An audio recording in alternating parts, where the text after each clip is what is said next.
ನಾಥ, ಭೂಲೋಕದಲ್ಲಿ ಧರ್ಮ ಕಾಪಾಡುವ ಸರಳ ಜನಾಂಗ ಬೇಕಾಗಿದೆ. ದೇವಿ, ನಿನ್ನ ಮನಸ್ಸಿನಲ್ಲಿರುವ ಸೃಷ್ಟಿಯೇ ಲೋಕಕ್ಕೆ ಮಾರ್ಗವಾಗುವುದು. ಇವರು ಮುದ್ದವ್ವ, ಇವರು ಮುದ್ದೇಬಿ.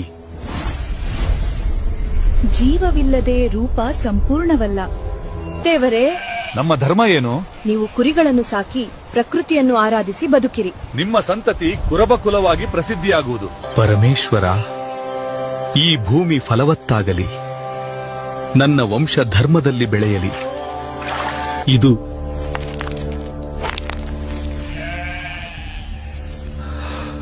ಯಾವ ದಿವ್ಯ ಲೀಲಾ? ಪದ್ಮಗೊಂಡನೆ, ನಿನ್ನ ಪರಿಶ್ರಮದ ಫಲವಾಗಿ ಈ ಕುರಿಗಳು ಉದ್ಭವವಾಗಿವೆ. ಇವು ನಿನ್ನ ವಂಶದ ಜೀವನಾಧಾರ. ನೇಗಿಲಿನ ರೇಖೆಯಿಂದ ಉದ್ಭವವಾದ ಈ ಕುರಿಗಳು ಕುರಬರ ಕುಲದ ಆರಂಭವಾಯಿತು. ಹಾಲುಮತ ಧರ್ಮ ಭೂಮಿಯಲ್ಲಿ ವಿಸ್ತರಿಸಿತು. ಅವನ ಸಂತತಿ ಧರ್ಮವನ್ನು ಹೊತ್ತವರು. ಹಾಲುಮತದ ಜ್ಯೋತಿ ತಲೆಮಾರು ತಲೆಮಾರಿಗೆ ಹರಡಿತು. ಈ ರೀತಿ ಶಿವಡ ಪಾರ್ವತಿ ಕೃಪೆಯಿಂದ ಕುರಬರ ಕುಲ ಉದ್ಭವವಾಯಿತು. ಹಾಲುಮತ ಪರಂಪರೆ ಆರಂಭವಾಯಿತು. ಕಾಲ ಚಕ್ರ ತಿರುಗಿತು, ಕಲಿಯುಗ ಬಂದಿತು.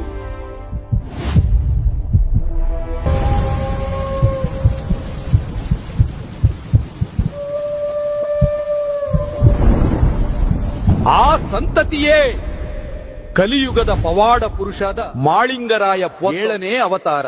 ಕರೆ ಹುಲಿ ಹಕುಂ ಧರ್ಮದ ಗರ್ಜನೆ.